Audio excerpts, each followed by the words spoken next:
اس کے عذاب سے ڈرو اور میری اطاعت کرو، وہ تمہارے گناہ معاف فرما دے گا اور تمہیں ایک مقرر مدت تک مہلت دے گا۔ بلا شبہ اللہ کا وعدہ وقت مقرر جب آ جاتا ہے تو اس میں تاخیر نہیں ہوتی۔ کاش کہ تم یہ بات سمجھ لیتے۔ نوح علیہ السلام نے کہا، اے میری قوم، مجھے بتاؤ کہ اگر میں اپنے رب کی طرف سے واضح دلیل پر ہوں اور مجھے اس نے اپنے پاس سے رحمت نبوت عطا کی لیکن وہ تمہاری نگاہوں میں نہ آئی تو کیا میں تمہیں اس کو ماننے پر مجبور کر سکتا ہوں جبکہ تم اسے ناپسند کرتے ہو؟ احادیث رسول اکرم صلی اللہ علیہ وسلم ہے، میں تمہیں دجال سے ڈراتا ہوں اور کوئی نبی ایسا نہیں گزرا جس نے اپنی قوم کو دجال سے نہ ڈرایا ہو، یہاں تک کہ نوح علیہ السلام نے بھی اپنی قوم کو دجال سے ڈرایا، حالانکہ ان کا زمانہ بہت پہلے تھا۔ حضرت نوح علیہ السلام نے نبوت ملنے کے بعد اپنی قوم کی خیر خواہی کرتے ہوئے انہیں اللہ تعالیٰ کا پیغام پہنچایا، مگر قوم نے سرکشی کا مظاہرہ کرتے ہوئے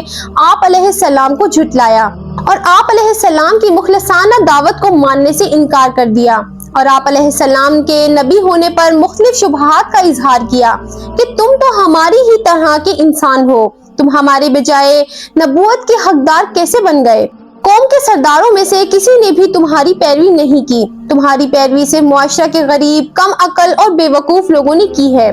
تمہارے پیروکار میں کوئی بھی ایسی خوبی نظر نہیں آتی جو ہم میں نہ ہو، پھر تم نبی کیسے بن گئے؟ فرمان الہی ہے، ان نوح علیہ السلام کی قوم کے کافر سرداروں نے کہا کہ اے نوح، ہم تو تمہیں اپنے جیسا ہی انسان سمجھتے ہیں اور ہم یہ بھی دیکھتے ہیں کہ ہماری قوم میں سے صرف انہی لوگوں نے بغیر سوچے سمجھے آپ کی پیروی کی ہے جو کم درجے کے، کم سمجھ والے ہیں، اور ہم یہ بھی دیکھتے ہیں کہ تمہیں ہم پر کوئی فضیلت نہیں ہے بلکہ ہم تو تمہیں جھوٹا سمجھتے ہیں۔ ان نوح علیہ السلام کی قوم کے کافر سرداروں نے صاف کہہ دیا کہ یہ نوح علیہ السلام تو تمہارے ہی جیسا انسان ہے جو تم پر برتری حاصل کرنا چاہتا ہے، اگر اللہ چاہتا تو کسی فرشتے کو رسول بنا کر اتارتا۔ یہ بات تو ہم نے اپنے گلے باپ دادا کے زمانے میں بھی نہیں سنی، یقیناً اس آدمی نوح علیہ السلام کو جنون ہو گیا ہے، بس تم اس کے انجام کے بارے میں ایک وقت مقرر تک انتظار کرو۔ حضرت نوح علیہ السلام کے بارے میں قوم کے شبہات ان کی جہالت اور کم عقلی کا واضح ثبوت تھے۔ حق حق ہی ہوتا ہے، چاہے اس کی پیروی قوم کے امیر لوگ کریں یا غریب۔ انسانی تاریخ سے پتہ چلتا ہے کہ حق کی پیروی کرنے میں غریب لوگوں نے ہی پہل کی ہے۔ قوم کے انتہائی سخت رویے کے باوجود بھی حضرت نوح علیہ السلام نے بڑے حوصلے اور صبر کے ساتھ اپنی قوم کو سمجھانے کی کوشش کی اور ان کے شبہات کا ازالہ کرتے ہوئے کہا کہ اللہ تبارک و تعالیٰ نے مجھے نبی ہونے کی واضح دلیل عطا کی ہے اور میرا تمہارے جیسا انسان ہونا نبوت ملنے میں رکاوٹ نہیں، اس لیے کہ انسان ہونے اور عقل اور فہم رکھنے کے اعتبار سے وہ تمہارے ہی جیسے ہیں۔ نبوت تو اللہ تبارک و تعالیٰ کی طرف سے رحمت اور اس کا فضل ہے جو اس نے مجھے عطا کیا ہے، مگر تم نے اس کی قدر نہیں کی۔ میں تم سے خیر خواہی سے پیش آ رہا ہوں اور اس دعوت پر میں تم سے کسی اجرت کا مطالبہ نہیں کرتا، میرا صلہ اللہ تبارک و تعالیٰ ہی دے گا۔ تم میرے پیرکاروں کو گھٹیا کہتے ہو اور مجھ سے مطالبہ کرتے ہو کہ میں انہیں اپنے پاس سے دور کر دوں، یاد رکھو میں ایسا ہرگز نہیں کر سکتا، اس لیے کہ ایمان لانے کے بعد اللہ تبارک و تعالیٰ کے نزدیک ان کا مقام بلند ہو چکا ہے، لہٰذا تم میری خیر خواہی کو مد نظر رکھتے ہوئے حق بات مان لو۔ فرمان الہی ہے، نوح علیہ السلام نے کہا، اے میری قوم، مجھ میں گمراہی نہیں بلکہ میں تو تمام جہانوں کے رب کا بھیجا ہوا رسول ہوں، میں تو تمہیں اپنے پروردگار کا پیغام پہنچاتا ہوں، تمہاری خیر خواہی کرتا ہوں اور میں اللہ کی طرف سے وہ باتیں جانتا ہوں جو تمہیں نہیں معلوم۔ نوح علیہ السلام نے کہا، سنو، بے شک میں تمہارے لیے امانت دار رسول ہوں، لہٰذا تم اللہ سے ڈرو اور میری اطاعت کرو۔ میں تم سے اس تبلیغ پر کوئی صلہ اجرت نہیں مانگتا، میرا صلہ تو رب العالمین کے پاس محفوظ ہے، بس تم اللہ کے عذاب سے ڈرو اور میری فرما برداری کرو۔ حضرت نوح علیہ السلام قوم کی سرکشی کے باوجود انہیں دن رات دعوت حق دیتے رہے اور قوم ان پر جو بھی الزامات لگاتی رہی اس کا اچھے انداز میں جواب دیتے رہے۔ دعوت حق دیتے ہوئے حضرت نوح علیہ السلام کو 950 سال گزر گئے۔ جب ایک نسل کے لوگ مرنے کے قریب ہوتے تو وہ بعد والے لوگوں کو یہ نصیحت کر جاتے کہ تم نوح علیہ السلام پر ایمان نہ لانا۔ آخرکار ان کی طبیعت ہی ایسی بن گئی کہ جیسے ایمان اور حق قبول کرنے کی کوئی صورت گوارا نہیں تھی۔ انہوں نے بجائے دعوت حق قبول کرنے کے آپ علیہ السلام کو مختلف انداز میں دھمکیاں دینا شروع کر دیں، اور ساتھ ہی یہ بھی کہنے لگے کہ جس عذاب سے آپ ہمیں ڈراتے ہو وہ لے آؤ۔ فرمان الہی ہے، قوم نوح نے کہا، اے نوح، اگر تم اس تبلیغ سے باز نہ آئے تو یقیناً ہم تمہیں سنسار کر دیں گے۔ قوم کے لوگوں نے کہا، اے نوح، تم نے ہم سے بحث کر لی اور خوب بحث کر لی ہے، تم جس عذاب سے ہمیں ڈرا رہے ہو اب اسے لے ہی آؤ۔ نوح علیہ السلام نے کہا،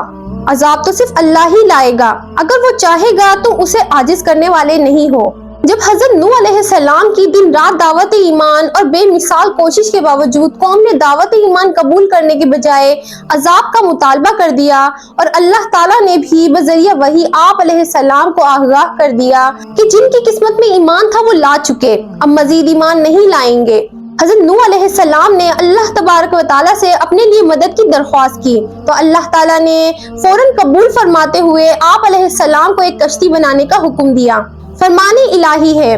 ہم نے نوح علیہ السلام کی دعا قبول فرما لی اور اس نوح علیہ السلام کی قوم کے خلاف مدد کی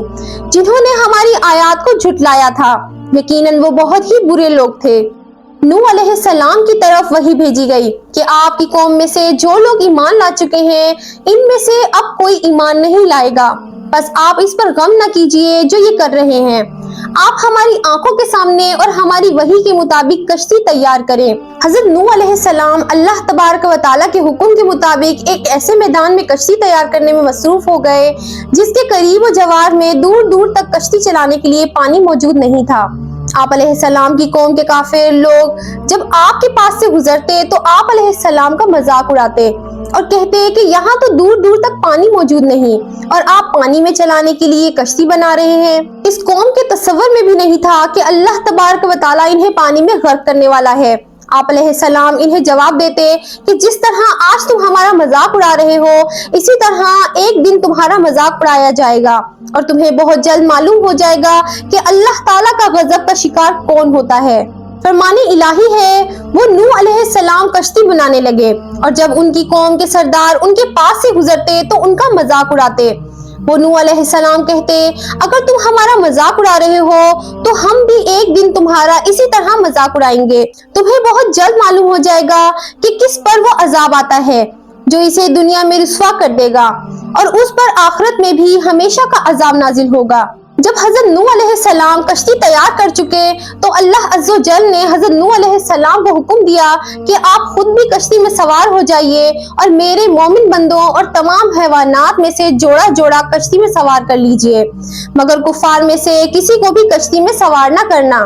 حضرت نوح علیہ السلام نے اللہ تبارک و تعالیٰ کے حکم کے مطابق مومن بندوں کو جن کی تعداد تقریباً 80 تھی کشتی پر سوار کر لیا، جن میں حضرت نوح علیہ السلام کے بیٹے سام، حام، یافس اور ان کی بیویاں بھی شامل تھیں۔ تمام جانداروں کا ایک ایک جوڑا بھی اس میں سوار کر لیا۔ پھر اللہ تبارک و تعالیٰ نے ایسا زبردست طوفان بھیجا کہ آسمان سے بھی زوردار بارش برسنے لگی اور زمین سے بھی پانی ابلنے لگا۔ چند لمحات کے اندر پانی اتنا زیادہ ہو گیا کہ اللہ تبارک و تعالیٰ کے حکم سے کشتی تیرنے لگی۔ فرمان الہی ہے، یہاں تک کہ جب ہمارا حکم آ پہنچا اور زمین سے پانی ابلنے لگا تو ہم نے کہا، اے نوح علیہ السلام، اس کشتی میں ہر قسم کے جانوروں کا ایک ایک جوڑا نر اور مادہ سوار کر لو اور تمام ایمان والوں کو بھی سوار کر لو۔ اور اس نوح علیہ السلام پر بہت ہی کم لوگ ایمان لائے تھے۔ جب نوح علیہ السلام کشتی میں مومنین کے ساتھ سوار ہو گئے تو ہم نے آسمان کے دروازے موسلا دھار بارش کے ساتھ کھول دیے اور زمین سے پانی کے چشمے جاری کر دیے، بس یہ زمین و آسمان کا سارا پانی قوم نوح کی ہلاکت کے لیے جمع ہو گیا، اور ہم نے ان نوح علیہ السلام اور مومنوں کو تختوں اور کیلوں سے بنی ہوئی کشتی پر سوار کر دیا جو ہماری نگاہ کے سامنے چل رہی تھی۔ اے نوح علیہ السلام، پھر جب آپ اور آپ کے ساتھی کشتی میں اطمینان سے سوار ہو جاؤ تو اللہ کا شکر ادا کرنا اور کہنا کہ سب تعریف اللہ ہی کے لیے ہیں جس نے ہمیں ظالم لوگوں سے نجات عطا فرمائی، اور کہنا کہ اے میرے پروردگار، مجھے کسی بابرکت جگہ پر اتارنا اور آپ ہی سب سے بہتر جگہ پر اتارنے والے ہیں۔ حضرت نوح علیہ السلام کی کشتی اللہ تبارک و تعالیٰ کی حفاظت میں چل رہی تھی۔ اسی دوران آپ علیہ السلام نے اپنے مشرک بیٹے یام، جس کا لقب کنان تھا، کو آواز دی کہ آؤ